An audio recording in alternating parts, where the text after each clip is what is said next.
서울의 밤 공기는 유난히 차가웠습니다. 택시 창문 너머로 하얀 입김이 흩어졌고 도로 위엔 눈발이 희미하게 내려앉고 있었어요. 한도연은 오늘도 늦은 시간까지 손님을 태우고 내리길 반복했죠. 신호등 앞에 멈춘 순간 그는 무심코 지하도 입구 쪽을 바라봤습니다. 그곳엔 낯익은 여인이 앉아 있었어요. 해진 외투에 모자를 눌러 쓴 채 손에 종이컵을 들고 있었습니다. 그는 순간적으로 숨이 멎었습니다. 너무 오래되어 잊었다고 생각한 얼굴이었죠. 박은주 30해 전 그가 버리고 떠난 전처였습니다. 도연의 손이 핸들 위에서 떨렸습니다. 그는 시선을 돌리려 했지만 백미러 속 여인의 모습이 계속 눈에 밟혔어요.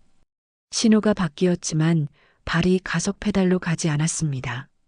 오랜 세월이 흘렀는데도 그녀의 눈빛은 기억 속 그대로였습니다. 한겨울에 찬 공기보다 더 깊은 무언가가 가슴을 파고들었습니다. 그는 조심스레 차를 움직였습니다. 그러나 뒤를 돌아보는 습관은 멈추지 않았습니다. 멀어지는 지하도의 불빛이 아련히 번졌습니다. 집에 도착해도 마음은 여전히 그곳에 머물러 있었습니다. 코트를 벗지도 못한 채 식탁 의자에 앉아 그는 담배를 꺼냈습니다. 불빛이 손끝에서 흔들렸습니다. 그의 머릿속에 오래된 기억이 떠올랐습니다. 회사의 회계팀이었을 때 은주가 억울한 누명을 쓰고 해고당했던 일. 그때 그는 아무 말도 하지 않았습니다. 상사의 지시 한마디에 고개를 숙였던 자신이었죠. 그 일 이후로 은주는 무너졌고 두 사람의 결혼도 끝이 났습니다. 그는 그렇게 모든 걸 덮어두고 살아왔습니다. 잘 살고 있을 거라 믿었지 도연의 입에서 낮은 목소리가 흘러나왔습니다. 하지만 지금의 은주는 차가운 거리에서 손을 내밀고 있었습니다. 그 생각이 그를 무너뜨렸어요. 오랜 세월 쌓은 단단한 껍질이 서서히 금이 가기 시작했습니다. 그는 창문을 열고 차가운 공기를 들이마셨습니다. 도연은 고개를 떨궜습니다. 잊은 줄 알았던 죄책감이 마치 불씨처럼 되살아나고 있었습니다. 은주야, 그가 나지막이 부른 이름이 방한 공기 속으로 스며들었습니다. 도연은 눈을 감고 손을 꼭 쥐었습니다. 그리고 마음속에서 하나의 결심이 자리 잡기 시작했습니다. 다음 날 아침 한도연은 평소보다 일찍 집을 나섰습니다. 밤새 뒤척이며 떠올린 얼굴이 머릿속을 떠나지 않았어요. 차에 시동을 걸자 차창 너머로 찬 김이 퍼졌습니다. 그는 무의식적으로 지하도 쪽으로 핸들을 돌렸습니다. 지하도 입구엔 이미 사람들이 분주히 오가고 있었습니다. 그러나 그곳엔 은주가 보이지 않았습니다. 도연은 주변 상인에게 물었습니다. 여기 있던 여자분 혹시 못 보셨어요? 머리 짧고 나이 좀 있으신 분이요. 상인은 잠시 생각하더니 대답했습니다. 그분 어제 쓰러져서 병원에 실려갔어요. 짧은 한마디에 도연의 심장이 철렁 내려앉았습니다. 그는 곧장 근처 쉼터를 찾았습니다. 직원에게 상황을 설명하자 직원은 컴퓨터를 확인하며 조용히 말했습니다. 박은주 씨요? 무연고자로 등록되어 있네요. 지금 시립병원에 입원 중이십니다. 그 이름을 들은 순간 도연은 숨이 막혔습니다. 그는 아무 말도 하지 못한 채 병원 주소를 받아들고 뛰어나갔습니다. 병원 복도는 소독약 냄새로 가득했습니다. 도연은 직원의 안내를 따라 천천히 걸었습니다. 커튼이 반쯤 열린 병실 문 너머로 은주가 누워 있었습니다. 얼굴은 수척했고 손등엔 링거줄이 연결돼 있었습니다. 그는 문 앞에서 한참을 서 있었습니다. 마음속에선 미안함과 두려움이 뒤섞여 있었어요. 은주는 눈을 뜨고 천장을 바라보고 있었습니다. 도연은 다가서려다 발을 멈추고 간호사에게 조용히 다가가 말했습니다. 그분 병원비는 제가 내겠습니다. 이름은 밝히지 말아주세요. 간호사는 놀란 눈으로 그를 보았지만 고개를 끄덕였습니다. 이제라도 뭘 할 수 있을까? 마음속에서 오래된 후회가 다시 피어올랐지만 도연은 발걸음 돌려 병원을 떠났습니다. 며칠 뒤 병원에서 연락이 왔습니다. 은주가 퇴원했다는 소식이었습니다. 그는 다시 거리로 나갔습니다. 날이 어둑해질 무렵 마트 뒷골목에서 폐지를 모으는 여인을 발견했습니다. 허리 굽은 모습, 낯익은 실루엣이었어요. 도연은 멀리서 그 모습을 바라보다 발걸음을 멈췄습니다. 리어카 위엔 종이와 병들이 쌓여 있었고 은주는 그것을 정리하며 숨을 고르고 있었습니다. 손끝이 얼어붙은 듯 파랗게 질려 있었습니다. 그 모습이 그의 가슴을 죄었습니다. 그가 만든 세월의 흔적이 그대로 눈앞에 있었습니다.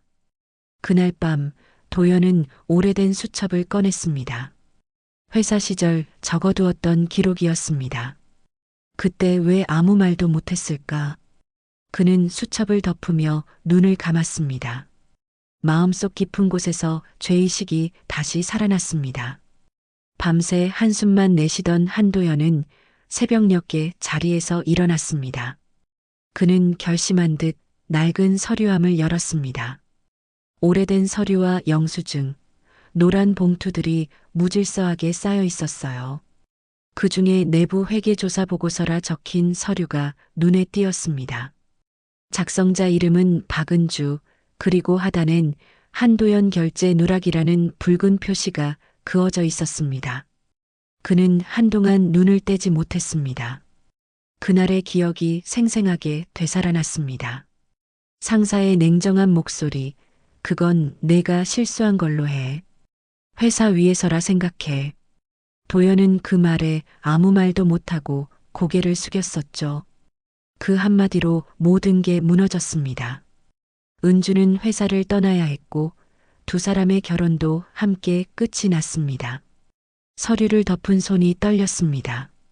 도연은 주저앉아 머리를 감쌌습니다. 은주야, 그때 왜 나를 원망하지 않았니? 목구멍이 막히듯 숨이 가빠졌습니다. 눈앞이 흐려졌고 손등 위에 눈물이 떨어졌습니다. 그는 더 이상 견딜 수 없어 밖으로 나왔습니다. 도연은 오래된 과거 회계팀 동료였던 김태호를 떠올렸습니다. 낡은 식당을 운영한다는 소식을 들었죠. 문을 열고 들어서자 기름 냄새가 코끝을 스쳤습니다. 김태호는 도연을 보고 놀란 표정을 지었습니다. 이게 웬일이야, 도연 씨. 도연은 대답 대신 서류를 내밀었습니다. 김태호는 서류를 천천히 넘겼습니다. 한동안 아무 말이 없었죠. 그리고 낮은 목소리로 말했습니다.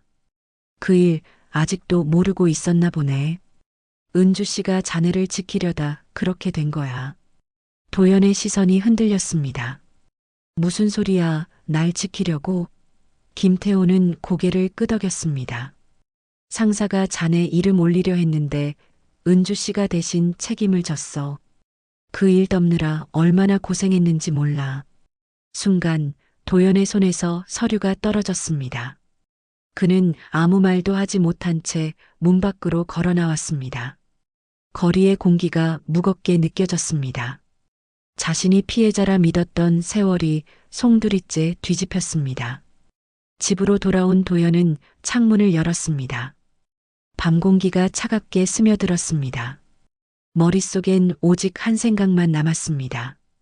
그녀를 찾아야 한다. 그는 곧장 보호소 명단을 뒤졌지만 은주의 이름은 없었습니다. 대신 봉사단체 명찰을 단 젊은 여자가 그에게 다가왔습니다. 혹시 박은주 어르신을 찾으세요? 그녀의 말에 도연은 놀라 고개를 들었습니다. 이름표엔 정민아 사회복지사라고 적혀 있었습니다. 미나는 조용히 말을 이었습니다. 몸이 많이 약해지셨어요. 다시 보호소로 옮겨지셨어요. 도연은 말없이 고개를 끄덕였습니다. 그 보호소가 어디죠? 그는 떨리는 목소리로 물었습니다. 미나가 메모지에 주소를 적어 주었습니다. 그는 마지막 희미한 숨결이라도 붙잡듯 보호소로 향하기로 했습니다. 서울 변두리의 노숙인 보호소는 낡고 조용했습니다. 복도 끝에는 희미한 전등 하나가 깜빡이고 있었어요. 문틈 사이로 보이는 은주의 모습이 시야에 들어왔습니다. 그녀는 얇은 이불을 덮고 기침을 하고 있었습니다. 얼굴은 창백했고 눈 밑엔 그림자가 짙게 드리워져 있었어요. 그는 문을 열지 못한 채 문손잡이 위에 손을 올리고 멈췄습니다. 며칠 동안 그는 자신을 숨긴 채 보호소를 오갔습니다. 후원자 명단에 이름을 올렸고 직원들은 그를 한씨 아저씨라 불렀습니다. 도연은 그 말을 들을 때마다 묘한 감정이 밀려왔습니다. 오래전 자신을 따뜻하게 불러주던 이름이 다시 들리는 것 같았거든요. 그는 조용히 쓰레기통을 정리하고 은주의 밥그릇을 대신 치워주었습니다. 은주는 여전히 도연을 알아보지 못했습니다. 아니, 알아봤어도 모르는 척 했을지도 몰랐습니다. 그녀는 다른 노숙인들과 어울리지 않았고 늘 창밖만 바라보며 하루를 보냈습니다. 그 모습은 도연의 마음을 더욱 죄스럽게 만들었습니다. 그는 종종 그녀가 잠든 사이 이불을 덮어주며 손끝을 떨었습니다. 말 한마디 건네지 못하고 그저 곁을 맴돌 뿐이었죠. 그러던 어느 날 오후 보호소 직원의 책상 위에서 도연은 우연히 서류 한 장을 보았습니다. 후원자 명단 한도연. 이름이 선명히 적혀 있었어요. 그는 급히 문서를 뒤집었지만 이미 늦었습니다. 은주가 문 앞에 서 있었거든요. 두 사람의 시선이 마주쳤습니다. 공기마저 멈춘 듯 했습니다. 은주는 아무 말도 하지 않았습니다. 눈빛만이 그를 깊이 꿰뚫었습니다. 도연은 입술을 달싹였지만 말이 나오지 않았습니다. 은주야, 그 한마디가 겨우 나왔을 뿐이었습니다. 그녀는 그를 잠시 바라보다 이불을 챙겨들고 복도를 천천히 걸어나갔습니다. 도연은 그 뒤를 따라가지 못했습니다. 그녀의 뒷모습을 바라봤습니다. 허리 굽은 어깨가 눈발 속에서 점점 멀어졌습니다. 그는 아무 말 없이 그 자리에 서 있었습니다. 눈이 그의 머리 위에 쌓이고 손끝이 시려왔습니다. 마치 세월이 한꺼번에 내려앉는 듯 했습니다. 그날 밤 도연은 술을 마셨습니다. 병 속의 술이 반쯤 비워질 때까지 그는 말없이 잔을 채웠습니다. 거울 속 자신의 얼굴이 흐릿하게 일그러져 있었습니다. 젊은 날의 자신이 떠올랐습니다. 정장을 입고 회사 복도를 걸으며 타인의 고통을 외면하던 남자. 그 남자가 지금 이 초라한 방 안에 있었습니다. 새벽의 공기는 살을 애는 듯 차가웠습니다. 보호소 앞 가로등 불빛이 희미하게 흔들렸습니다. 한도연은 밤새 잠을 이루지 못했습니다. 머릿속에선 문을 나서던 은주의 뒷모습이 계속 떠올랐어요. 손끝엔 술 기운이 남아 있었고 마음은 무겁게 내려앉았습니다. 그런 그에게 한 통의 전화가 걸려왔습니다. 낮고 떨리는 목소리였습니다. 박은주 어르신이 위독하십니다. 도연이 병원에 도착했을 때 복도는 정적에 잠겨 있었습니다.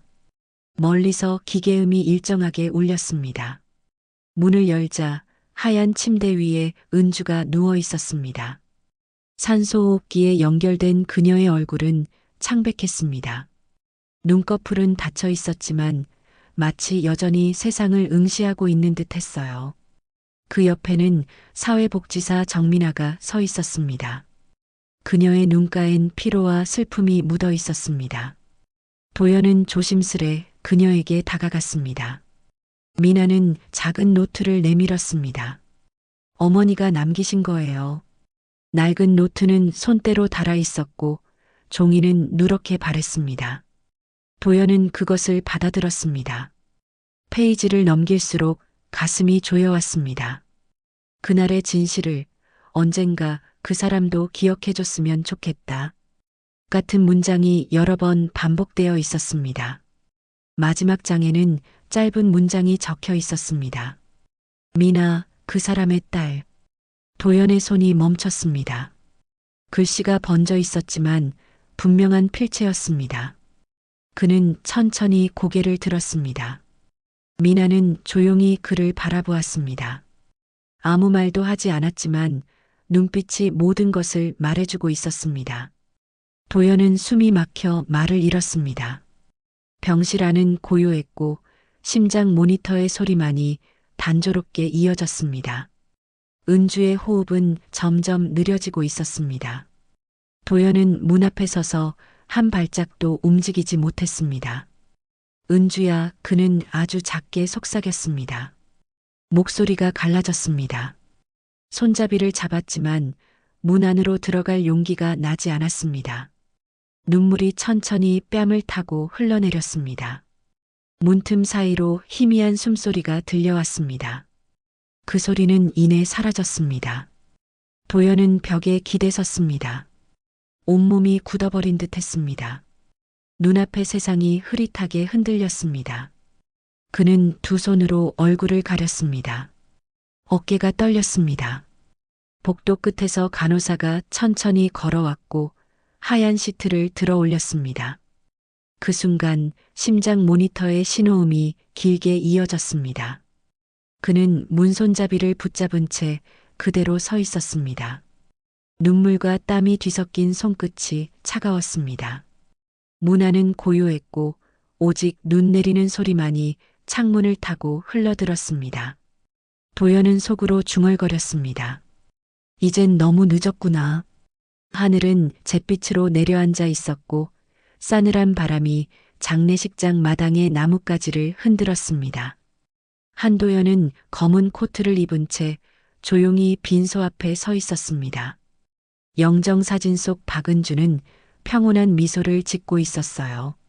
사진 속의 그녀는 고단했던 세월의 흔적이 지워진 듯 했습니다. 도연은 향을 피우며 깊게 허리를 숙였습니다. 손끝에 남은 연기 냄새가 오래도록 떠나지 않았습니다. 무연고자 구역의 장례식장은 한산했습니다. 조문객은 단 두 사람뿐이었어요. 도연과 사회복지사 정민아. 그녀는 눈가를 붉히며 작은 목소리로 인사를 올렸습니다. 어머니, 편히 가세요. 도연은 그 옆에서 조용히 고개를 숙였습니다. 두 사람 사이의 말보다 더 깊은 침묵이 흘렀습니다. 잠시 후 미나가 낡은 가방 하나를 꺼냈습니다. 어머니의 유품이에요. 도연은 조심스레 손을 뻗어 그것을 받았습니다. 가방 안에는 오래된 가족사진 한 장과 금이 간 손목시계가 들어 있었습니다. 사진 속엔 젊은 도연과 은주 그리고 어린 미나가 함께 서 있었습니다. 세 사람 모두 환하게 웃고 있었어요. 그 사진을 보는 순간 도연의 손이 떨렸습니다. 그는 손목시계를 꺼내 들었습니다. 초침은 멈춘 지 오래였고 유리에는 잠금이 가 있었습니다. 이 시계 아직 가지고 있었구나. 도연은 속삭였습니다.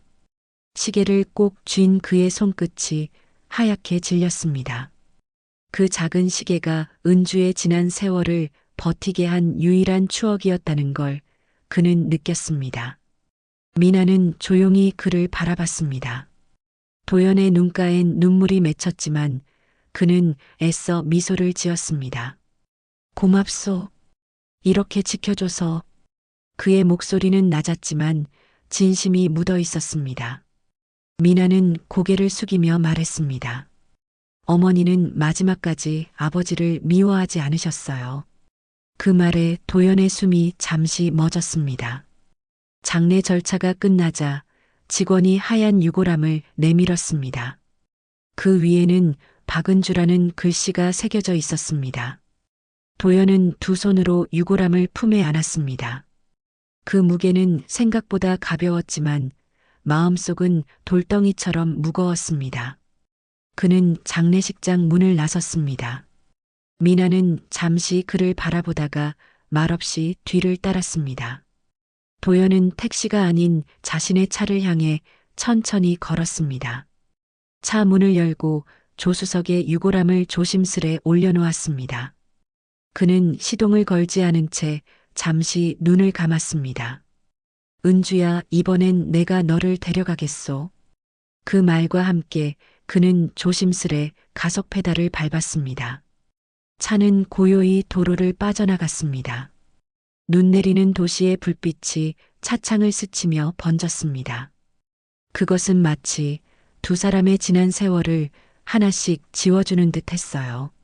한도연의 차는 조용히 도로를 달렸습니다.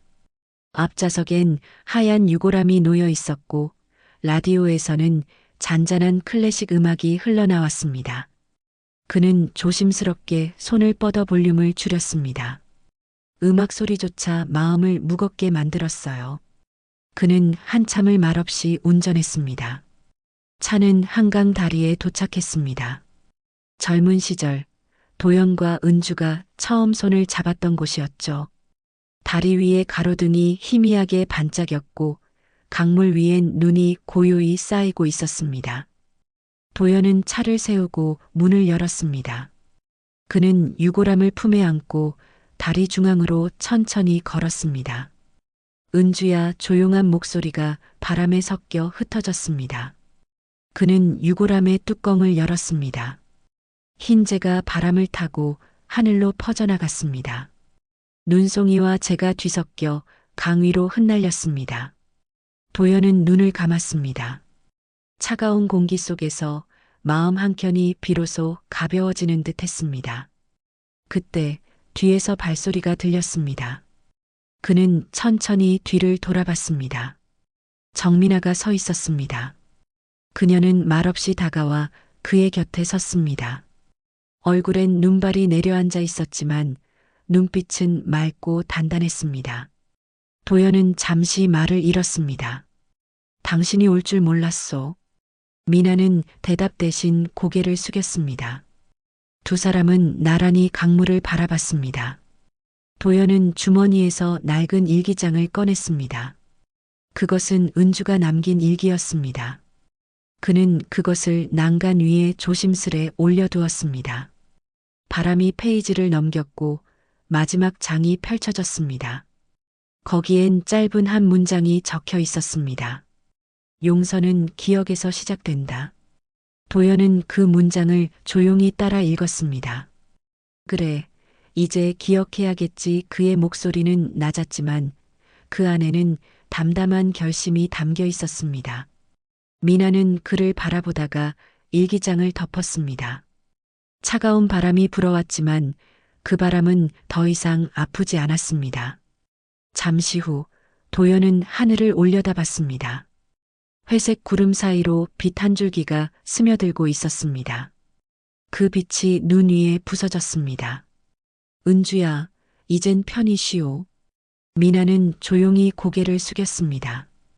두 사람은 아무 말 없이 다리를 건넜습니다.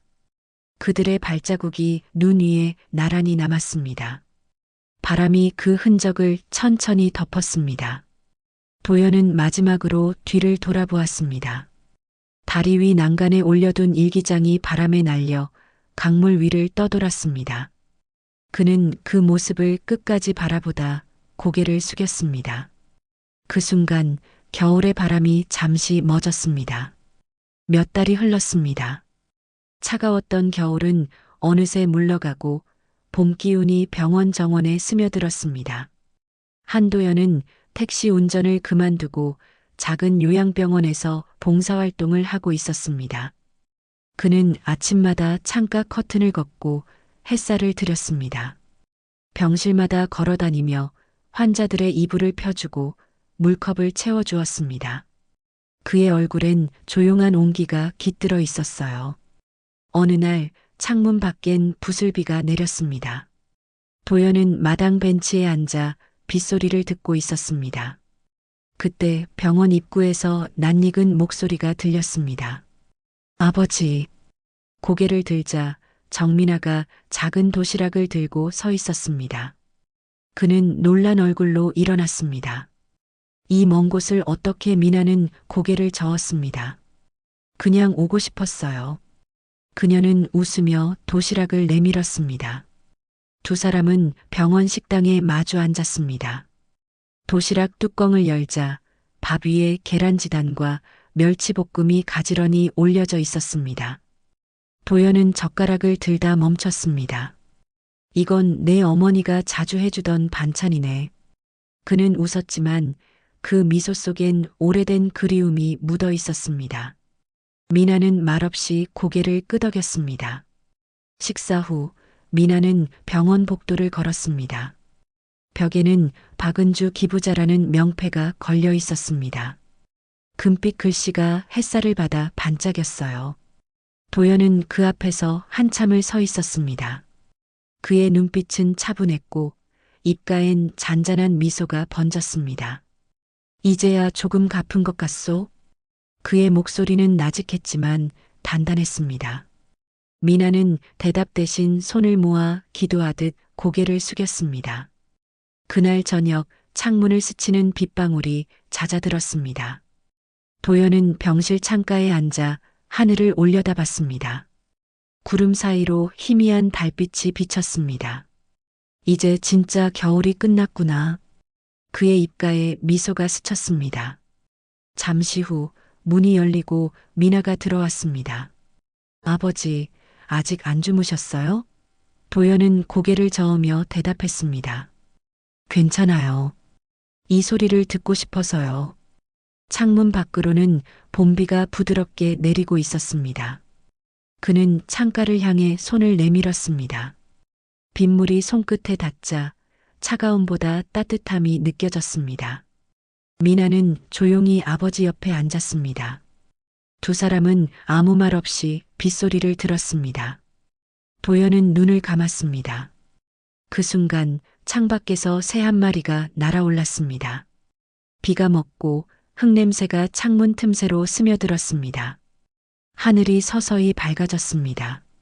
새벽 햇살이 병실 안으로 들어와 두 사람의 얼굴을 비췄습니다. 도연은 천천히 고개를 들었습니다. 그의 눈빛엔 평온이 깃들어 있었습니다. 은주야, 잘 가오. 나직한 속삭임이 바람에 실려 퍼졌습니다. 그리고 화면은 천천히 흐려지며 봄빛 가득한 들판으로 이어졌습니다. 진실은 잊혀져도 속죄는 끝나지 않는다.